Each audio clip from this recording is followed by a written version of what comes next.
playing meets deck building meets real-time frenzy in Sorcerer City.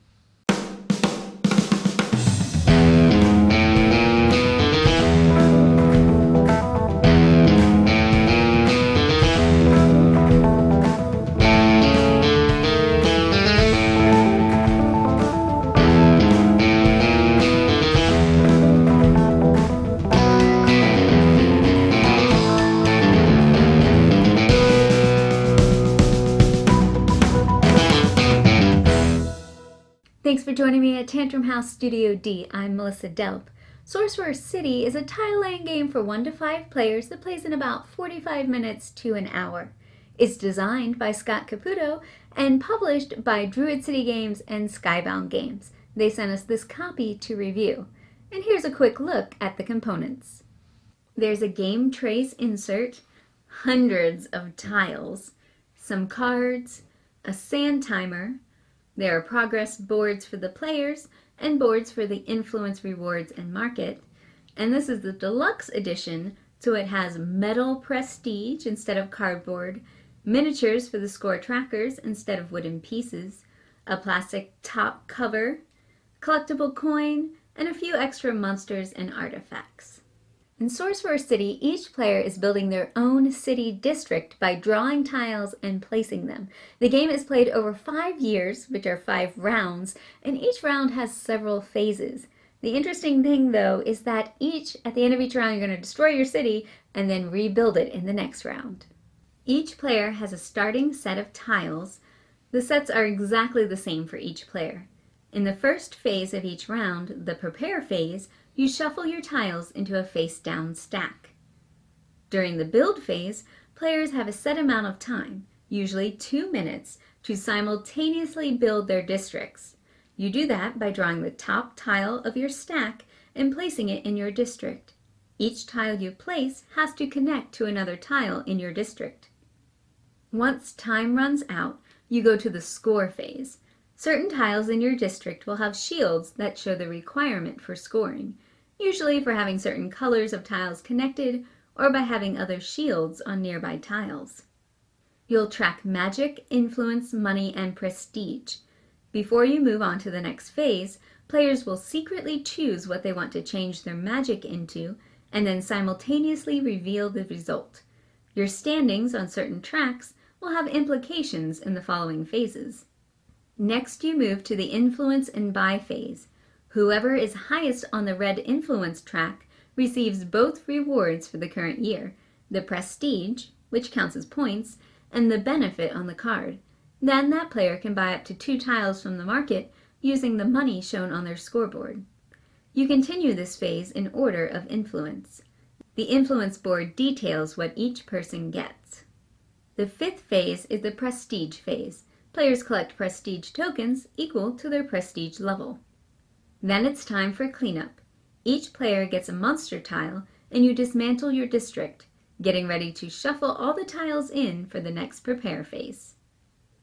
After 5 rounds, the player with the most prestige wins.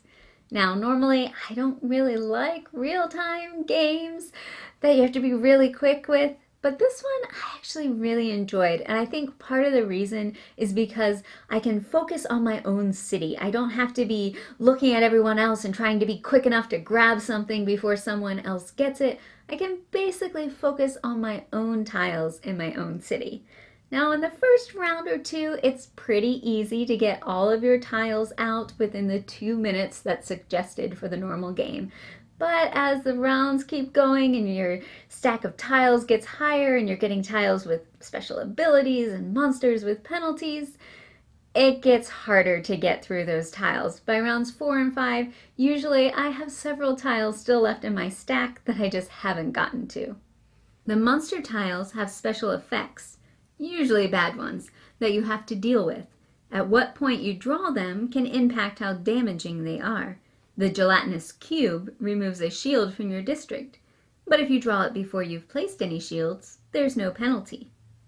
If there are some really nasty monsters in your game, like the Kraken or the Demon, you might want to try to buy some tiles that let you kill monsters or go for those rewards that let you give monsters to other players. You may even decide during a round to stop building early if you think in that bottom part of your deck there's going to be some of those really bad monster tiles. There are a few cards, like the one where you give a monster to someone else, that directly affect other players. Some of them hurt the other players, but others give them a benefit. The reward cards available during your game and the spell tiles that come up in the market can influence your strategy. When I had this tile, I tried to make sure I scored my purple tiles. The game definitely has some randomness and luck to it. Like a deck builder, it could be that your tiles are in the perfect order, or you might get a bad shuffle where they just come out terribly. Also, there's the market where when it's your turn to buy, there may be awesome stuff there, or it could just be so-so. But those things really don't bother me too much because I like being able to think on my feet and adjust to what I drew during that turn. And also because those build phases are timed, there's really not a lot of time to agonize over those decisions. The game also goes pretty quickly, the rounds are quick, and the game itself is fairly quick. So if you are feeling like you're having bad luck, it's not like you're stuck in a game for hours with no chance to win.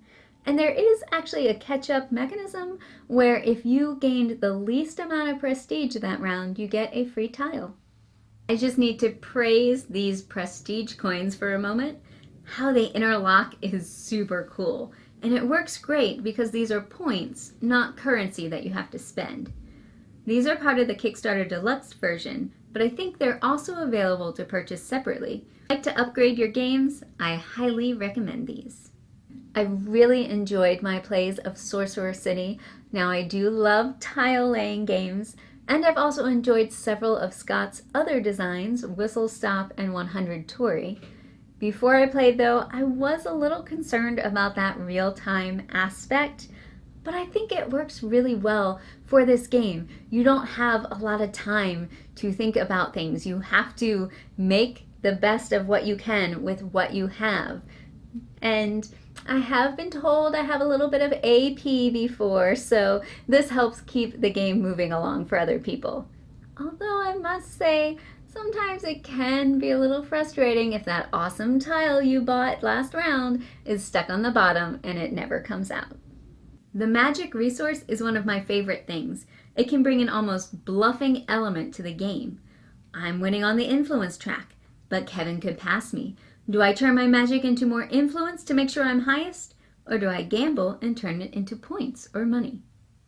So this game might not be for you if you love tons of player interaction, or if you don't want any player interaction, because there is some, just not a ton. Also, if you're looking for a highly competitive, strategic game where you have a lot of control, this isn't it. There is some randomness in the game, and you know, it's possible for people to make mistakes as they're building their cities. Maybe they misplay a monster effect, or they accidentally see the icon on the back of their tile and they decide, maybe I don't want to draw anymore. But if you like casual games that still have some good decision points in them, if you like tile laying, maybe with a little bit of deck building-esque mechanisms, then I would say check out Sorcerer City from Druid City Games and Skybound Games.